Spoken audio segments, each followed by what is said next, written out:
Selamat datang kembali di channel Ngaos Jawa, tempat di mana kita mengupas tuntas rahasia-rahasia Jawa kuno yang penuh misteri, spiritualitas, dan kearifan tak lekang oleh zaman. Assalamualaikum warahmatullahi wabarakatuh. Salam budaya untuk kita semua para pecinta kearifan lokal Nusantara. Semoga panjenengan semua selalu diberi kesehatan, keselamatan, dan kelimpahan rizki, amin ya rabbal alamin. Pernahkah kalian mendengar bisikan orang tua di desa? Ojo sembrono karo wong kelairan kliwon, nek nganti wani nantang uripmu bisa remuk tanpa sebab. Kalimat itu bukan sekadar mitos.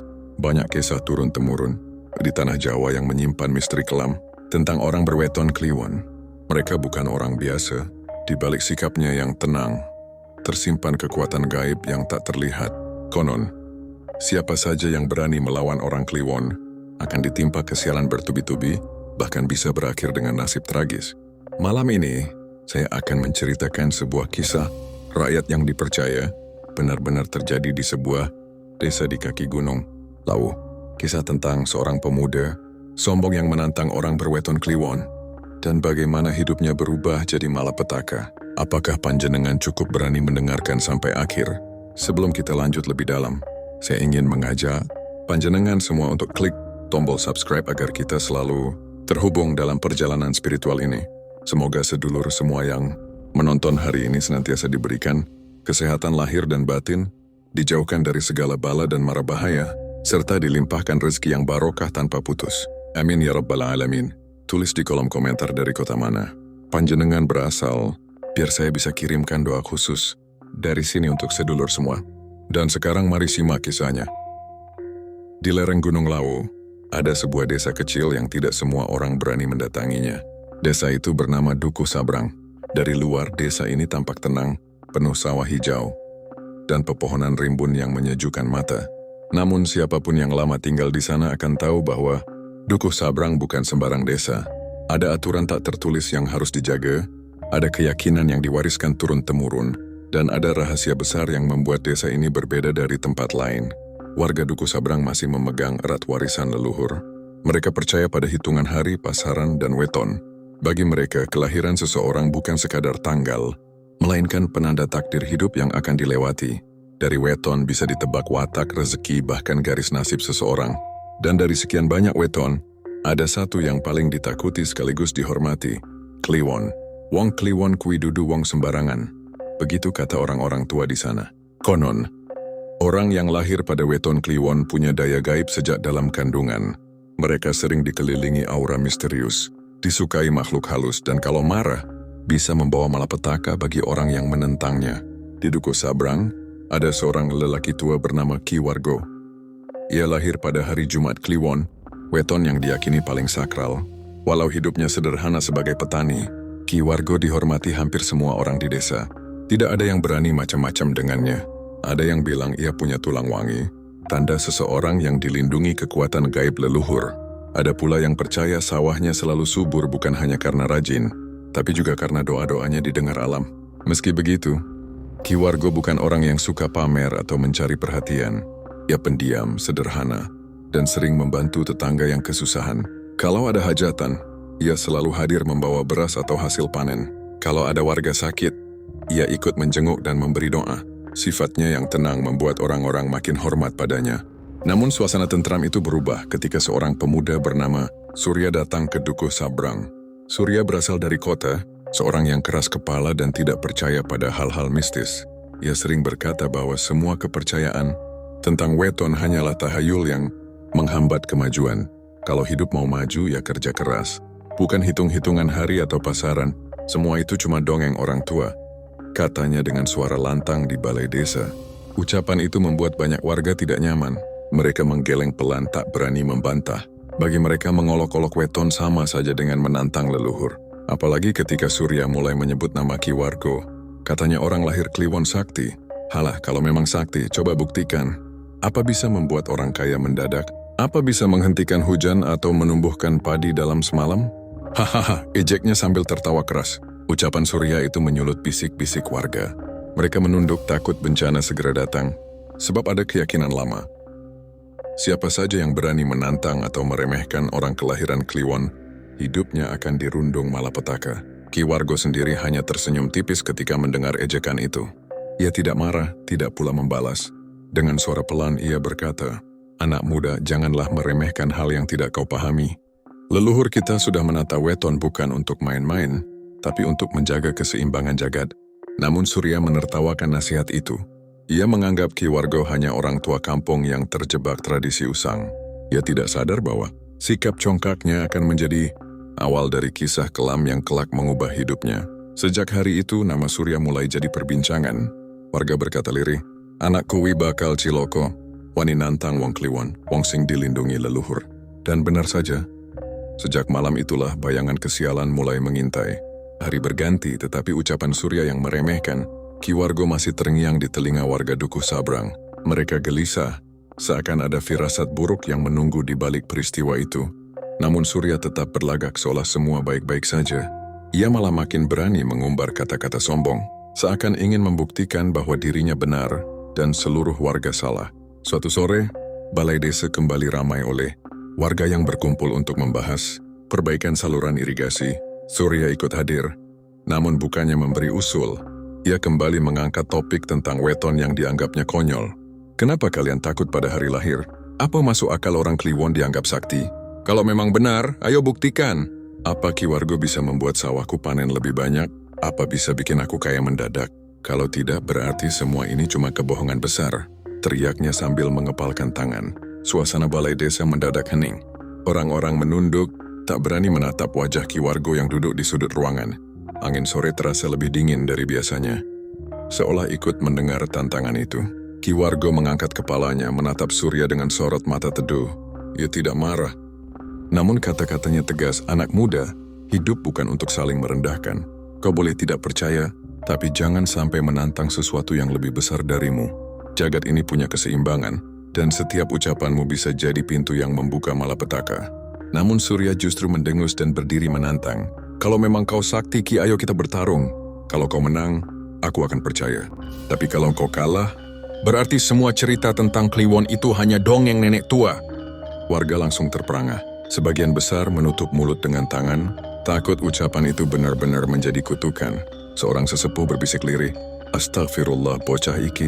Enggak ngerti ya omongannya kuwi isong gugasing ora katon." Namun Surya tidak peduli. Ia maju beberapa langkah, menatap Ki Wargo dengan penuh kesombongan. Ki Wargo tetap duduk tenang, senyum tipis tersungging di bibirnya. Tetapi sorot matanya penuh makna. "Aku tidak akan melawanmu, nak," katanya pelan. "Karena lawanmu bukan aku. Kau sudah menantang sesuatu yang lebih besar, dan mereka tidak bisa kau kalahkan hanya dengan otot atau kata-kata." Ucapan itu membuat bulu kuduk beberapa warga berdiri. Mereka tahu yang dimaksud Ki Wargo bukanlah manusia. Ada kekuatan gaib yang melingkupi orang berweton Kliwon, kekuatan yang tak terlihat namun nyata. Surya malah tertawa terbahak-bahak. "Hahaha, alasan? Kalau tidak mau melawan berarti kau takut. Ki, jangan bersembunyi di balik cerita leluhur. Dunia sudah berubah. Tidak ada yang namanya kutukan atau kekuatan gaib. Semua itu cuma untuk menakuti orang bodoh." Gelak tawanya menggema di balai desa. Namun tak ada seorang pun yang ikut tertawa. Semua terdiam, menahan napas, seakan menunggu sesuatu yang buruk akan terjadi. Ki Wargo kemudian berdiri perlahan. Dengan suara berat, ia berkata, "Ingatlah kata-kataku, Surya. Alam semesta punya cara sendiri untuk menegur orang yang sombong. Aku tidak akan mengutukmu, tapi ucapanmu sendiri yang akan membuka jalan bagi nasibmu." Setelah berkata demikian, Ki Wargo meninggalkan balai desa dengan langkah tenang. Sementara itu Surya masih berdiri dengan wajah penuh kemenangan, merasa seakan dirinya telah berhasil mempermalukan seorang tua yang dianggap sakti. Namun sejak sore itu, banyak warga yakin bahwa garis hidup Surya sudah berubah. Mereka berbisik satu sama lain di perjalanan pulang. "Anak kuwi ora bakal selamat. Aku orang ngerti piye nasibe, nanging wis jelas dheweke wis nantang sing ora kena ditantang." Surya tidak memedulikan semua bisikan itu. Baginya, semua hanya ketakutan orang desa yang terjebak mitos. Ia pulang dengan langkah ringan, tidak sadar bahwa bayangan kegelapan mulai mengikuti setiap jejak kakinya. Malam itu angin berhembus lebih kencang dari biasanya. Langit mendung pekat, petir sesekali menyambar meski hujan tak kunjung turun. Istri Surya, Ratri, merasa resah, seakan ada sesuatu yang tidak beres. Tetapi Surya hanya berkata, Tenang saja, semua baik-baik saja. Mereka semua hanya ingin menakut-nakuti kita.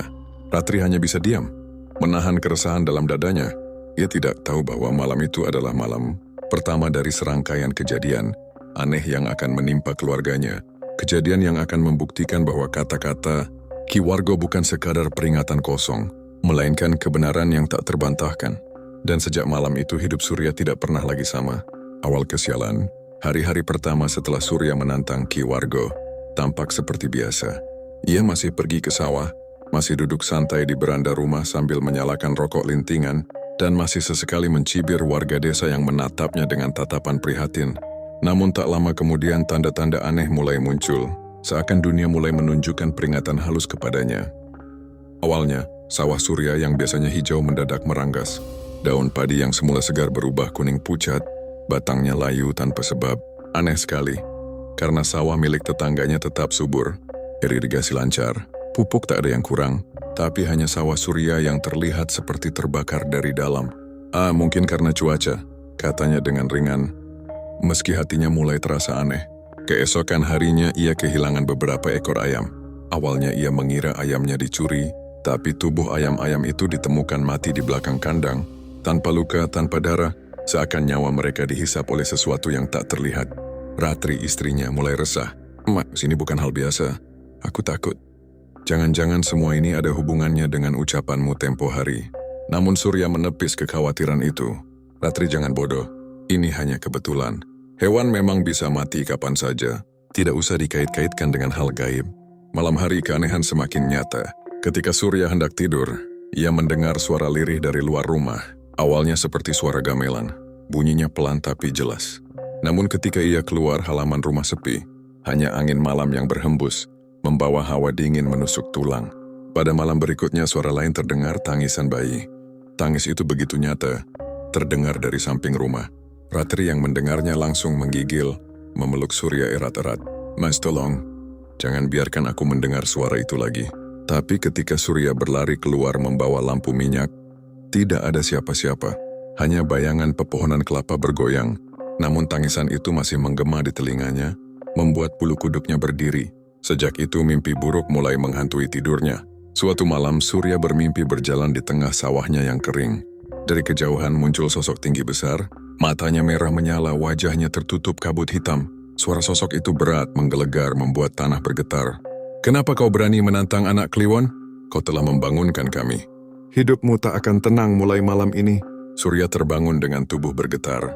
Napasnya tersengal, keringat dingin mengucur dari seluruh tubuhnya. Ia mengira itu hanya mimpi, tapi begitu melihat tangannya, ia terkejut. Ada bekas goresan panjang di kulitnya, merah seperti cakaran kuku tajam. Ketakutannya semakin menjadi-jadi. Namun rasa congkak dalam dirinya masih menahan lidahnya untuk mengaku salah. Ia tidak mau menunjukkan kelemahan di depan istrinya maupun warga desa. Ia terus meyakinkan dirinya bahwa semua itu hanyalah ilusi, hanya permainan pikirannya. Namun warga desa sudah mulai membicarakan nasibnya. Mereka melihat Surya berjalan dengan wajah pucat, matanya cekung dan tubuhnya semakin kurus. Ada yang berkata lirih, "Iki wis taken." Bocah iki wis kena sengkeran weton. Sengkeran weton adalah istilah yang dipercaya warga Jawa. Kutukan atau jeratan gaib yang menimpa orang yang melawan takdir kelahiran tertentu. Dan dalam kasus Surya, sengkeran itu muncul karena ia berani menantang orang berweton Kliwon. Ratri semakin ketakutan. Ia sering mendapati suaminya mengigau tengah malam, menyebut nama Ki Wargo dengan suara lirih, seakan ada sesuatu yang mengejarnya. Kadang ia terbangun sambil berteriak, "Jangan dekati aku. Pergi, aku tidak takut." Namun tubuhnya gemetar hebat. Pada suatu malam Ratri benar-benar panik. Ia melihat suaminya duduk di lantai dengan mata melotot, menatap ke arah pintu rumah yang terbuka. "Mas, apa yang kau lihat?" tanyanya dengan suara bergetar. Surya menunjuk pintu dengan jari gemetar. "Kau tidak lihat? Ada bayangan hitam di sana. Matanya merah. Dia menungguku." Ratri menoleh, tapi yang ia lihat hanya kegelapan pekat di luar rumah. Ia langsung berlari menutup pintu rapat-rapat, lalu memeluk suaminya erat. Tangisnya pecah malam itu. Ia tahu apa yang menimpa Surya bukan lagi kebetulan. Sesuatu yang gaib benar-benar sedang memburu keluarganya. Namun Surya, meski ketakutan setengah mati, masih keras kepala. Dalam hatinya ia bergumam, "Aku tidak boleh kalah. Aku tidak boleh tunduk pada hal yang tak masuk akal." Ia tidak sadar bahwa justru kesombongan itu yang semakin memperkuat jeratan gaib di sekelilingnya.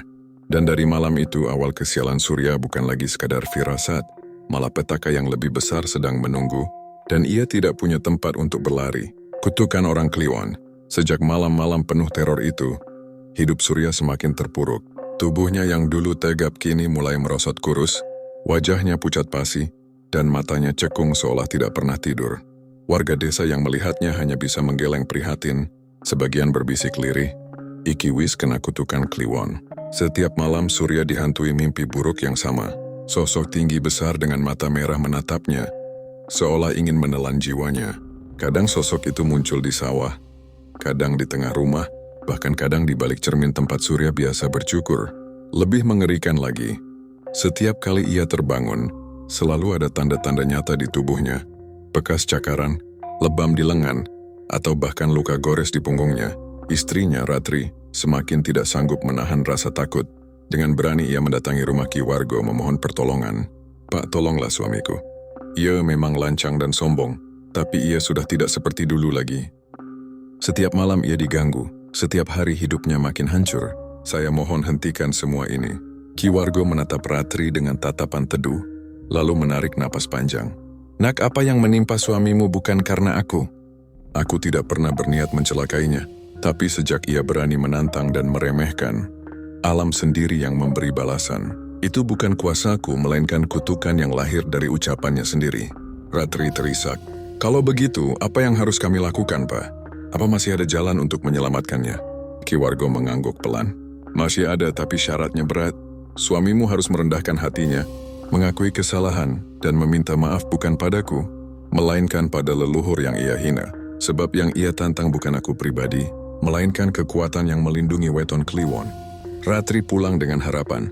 Namun ketika ia menyampaikan pesan itu pada Surya, jawaban yang ia terima justru mengecewakan. "Aku tidak akan meminta maaf pada sesuatu yang bahkan tidak bisa kulihat. Kalau memang leluhur itu ada, biar mereka datang padaku langsung. Aku tidak takut."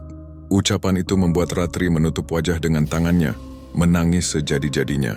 Ia tahu suaminya keras kepala, tapi ia juga bisa merasakan bagaimana setiap kata yang keluar dari mulut Surya justru semakin menjeratnya dalam kutukan.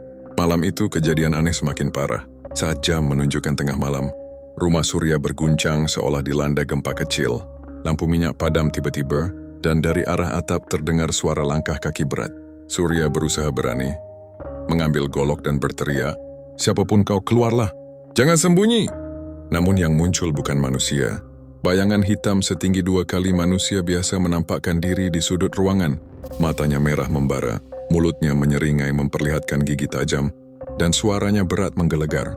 "Kau menantang Kliwon, kini kau harus menanggung akibatnya." Surya gemetar hebat, kakinya tak mampu melangkah. Golok yang ia genggam jatuh begitu saja, seakan tak berguna. Ratri menjerit histeris menutup wajah dengan selendang. Tubuhnya bergetar ketakutan. Bayangan itu perlahan mendekat. Setiap langkahnya membuat lantai kayu berderit keras, membuat angin dingin berembus masuk ke seluruh ruangan. Surya mencoba membaca doa namun lidahnya keluh. Suaranya tercekat, hanya tersisa napas terengah-engah. Tiba-tiba pintu rumah terbuka dengan sendirinya. Angin kencang berhembus, dan suara-suara aneh terdengar bersahut-sahutan, seperti tawa mengejek bercampur dengan tangisan. Saat itulah Surya sadar, dirinya benar-benar tidak berdaya menghadapi kutukan ini. Namun yang lebih menyakitkan, meski ia tahu semua ini nyata, ia masih menolak mengakui kesalahannya. Di dalam hatinya masih ada bisikan congkak, "Aku tidak boleh kalah." Ini pasti hanya permainan pikiran, tetapi malam itu ia mendengar suara lirih di telinganya. Bukan suara Ratri, bukan pula suara Ki Wargo, melainkan bisikan gaib yang menusuk ke dalam jiwanya. "Oh, kesombonganmu adalah rantai yang menjeratmu. Semakin kau melawan, semakin kuat kutukan ini membelitmu." Surya menjerit sekeras-kerasnya hingga seluruh warga desa terbangun. Mereka berlari menuju rumahnya, hanya untuk mendapati Surya tergeletak di lantai. Tubuhnya gemetar hebat, matanya mendelik seakan melihat sesuatu yang tidak kasat mata. Sejak malam itu, warga desa tidak lagi meragukan bahwa Surya benar-benar terkena kutukan orang Kliwon. Dan mereka tahu, tanpa kerendahan hati tidak ada jalan keluar bagi dirinya. Pertemuan dengan dunia gaib. Suatu malam Surya keluar rumah dengan wajah pucat. Ia berkata pada istrinya, "Aku harus pergi, ada yang memanggilku." Ratri panik, mencoba menahannya, tapi tubuh Surya seakan digerakkan oleh sesuatu yang tak kasat mata. Ia berjalan menuju hutan di tepi desa. Warga yang mendengar kabar itu ikut mengejar, termasuk Ki Wargo. Di tengah hutan Surya berdiri kaku. Matanya merah menyala, mulutnya berbisik kata-kata aneh dalam bahasa yang tidak dipahami. Tiba-tiba dari balik pepohonan muncul sosok bayangan hitam besar. Warga yang melihatnya langsung gemetar ketakutan. Ki Wargo maju perlahan. Lepaskan dia. Jangan ganggu anak ini lagi. Biarkan ia belajar dari perbuatannya. Sosok hitam itu mengaum, lalu lenyap begitu saja. Namun Surya langsung jatuh pingsan. Ketika ia sadar, tubuhnya lemah, suaranya parau, dan ia menangis terseduh-seduh. Untuk pertama kalinya, Surya merasa takut dan menyesali semua kesombongannya. Pelajaran dari orang Kliwon. Setelah kejadian itu, Surya akhirnya datang ke rumah Ki Wargo dengan tubuh gemetar. Ia bersujud dan meminta maaf. Bukan hanya pada Ki Wargo, tapi juga pada leluhur yang pernah ia hina. Ki Wargo menepuk bahunya. Anak muda, ingatlah. Orang Kliwon bukan berarti kebal atau tak terkalahkan, tapi mereka dilindungi oleh kekuatan gaib leluhur. Siapa yang berani menantangnya, sama saja menantang keseimbangan jagat. Sejak saat itu, Surya berubah menjadi orang yang rendah hati. Ia tidak lagi meremehkan tradisi dan kearifan desa. Hidupnya perlahan membaik, sawahnya kembali subur, dan keluarganya hidup tentram. Kisah ini menjadi pelajaran bagi seluruh warga. Dukuh Sabrang, jangan pernah meremehkan orang berweton Kliwon, karena bukan mereka yang akan membalasmu, melainkan alam semesta yang akan menimpakan akibat mengerikan. Dan sampai hari ini orang tua di desa masih sering berpesan, berani lawan orang Kliwon? Ingatlah, hidupmu bisa hancur sebelum sempat kau sesali. Semoga bermanfaat. Terima kasih sudah menonton sampai selesai. Sampai jumpa di video selanjutnya. Wassalamualaikum warahmatullahi wabarakatuh.